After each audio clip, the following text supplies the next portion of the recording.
So ayan na nga, ito ang aming ganap ng magjowa. Kahit umuulan, rorampa kami kasi pupunta kami ngayon sa reunion ng WOBS. Yung WOBS nga po pala ay samahan lang namin ng magkakaibigan at magkakabata. Ano daw? Kinabata ba yun? Ano yun?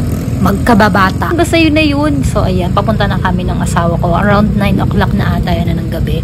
So kahit umuulan, sige, rampa pa rin tayo mga kabeng. Kasi itong reunion na to ay nagpapatunay ng aming 2 dekadang pagkakaibigan.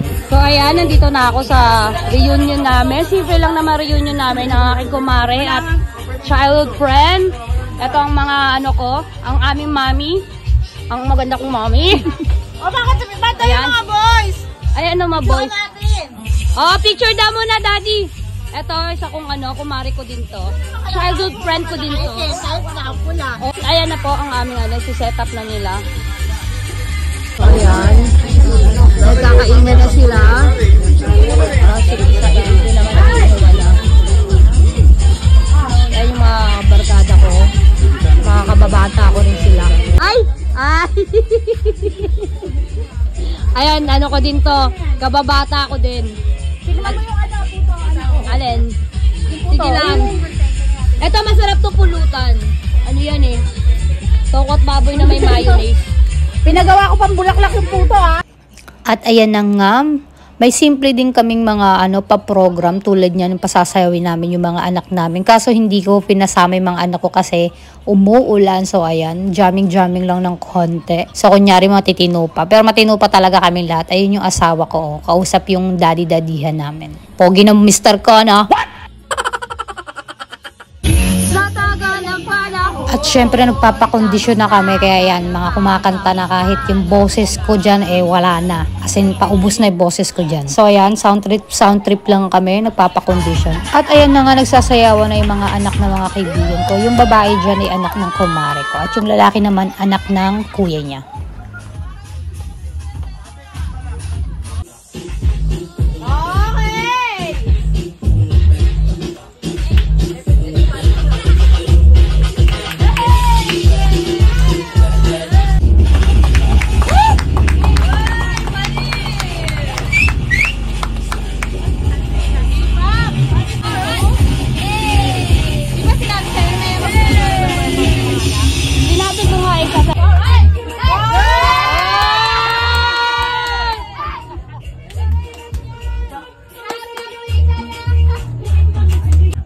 Laban na laban, kuya!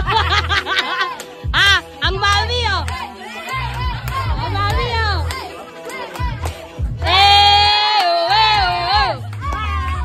Kailangan ka natin tama sa'yo. Pagi na naman. Oh! Yun lang yun! Yun lang yun, busa!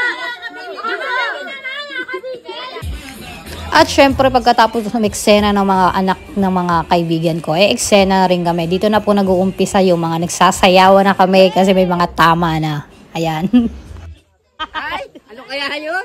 Sasayaw na ako eh. Shoutout, men! Shoutout!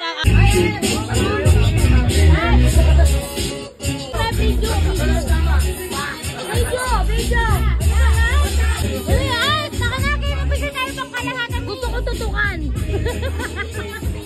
At dito na nga nag-uumpisa ang showtime. Ayan, mag-wet na ang bakla. So, ayan na.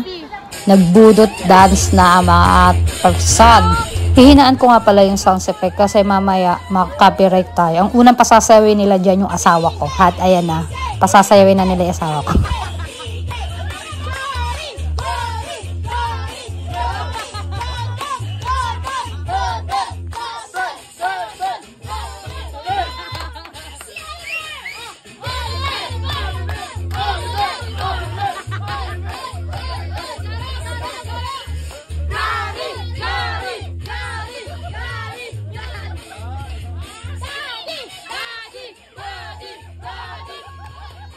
At nung sasayaw na inakulay pula na sila mo, merong nangyaring hindi namin inaasahan. Pak!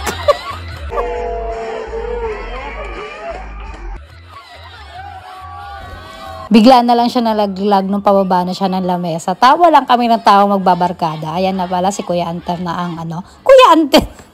Si Kuya Enter na sumasayaw. Ayan, yung asang. At ang kasunod naman yan, syempre, mga babae version. Mga nahihiya pero sige, go lang nag-go. Kami pala. Pusa! Pusa! Yes! Ajin! Yes! Oh.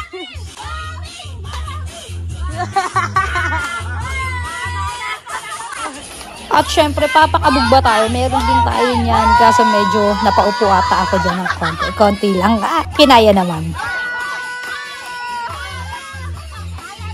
At dito nagsayawan na naman ang mga person. Ang saya-saya lang naman yan. Ayan, pati asawa ko nakisayaw na rin dyan. Nasira pa nga pala yung tsinelas niya dyan sa reunion na yan. So, ayan. Ginagawa mo! Pinapakain na! Kaya nakasayaw ako ng bongga. Love you. Love you, me. At ayan mga nakatayo na sa upuan. Mga party-party talaga ang datingan best. Ang saya-saya lang. Yung asawa ko dyan mga nakapaan na ata. Wala na chinelas. Di wala na chinelas yan, di. Ang mami at daddy na. So ito na nga, ito na yung last jamming namin nung gabi na yan. So kaya tinodo na namin ng mga person, mga basang-basa nga, basang-basa pala kami ng ulan yan. So ayan, pati ako nakapatong na rin dyan sa upuan. Tingnan mo sila mo, nakapatong na sa lamesa. O ayan, enjoy na enjoy lang kami. Ayan, ayan na ng person. Ay, anong pes yan, be? Sa totoo lang, huli naming reunion, huling attend ng reunion ko 2017 pa. Kaya talagang itong reunion na to talagang memorable sa akin. Kasi kahit kulang kami, ang saya-saya pa rin. Ayan si Antera, ang aming siya yung pinakamaliit na member ng grupo namin. Ayan na sila mo. Ayan ang person, enjoy na enjoy. So ayan, medyo chill lang kami dyan. Inano lang namin yung mga sounds. Tapos maya-maya umuwi na rin kami mag-jowa kasi meron pa naghihintay sa amin ng mga kilo. Ayan na po, gabi na. Umuulan. At umuulan pa din. May bagyo pala, sige number 1, me. Ayun na po. May bagyo, sige Kami lang number ang tao 1. dito kasi time check, 12 o'clock. At kung hindi nyo naririnig yung boses ko, time check pala ako dyan. 12 o'clock na yan mahigit. So sabi ko sa asawa ko dyan sa video na yan, umuwi kami ng maayos at matiwasay. Maayos at matiwasay. So sabi ko sa kanya, mag-focus ka lang sa sa pagdadrive mo. Kasi medyo mayroon na rin kaming tama pareho mag-asawa. Pero ako kasi habang may tama ako, lalo ako nagiging matino. So ayan, sa awa naman ng Diyos, nakauwi na kami. So sa part pala na to, sobrang dilim kasi wala masyadong ilaw. Pero nakauwi naman kami ng maayos. So salamat, dito na po magtatapos ang aking simpleng vlog. So follow my page, yung YouTube channel, for more video. Thank you!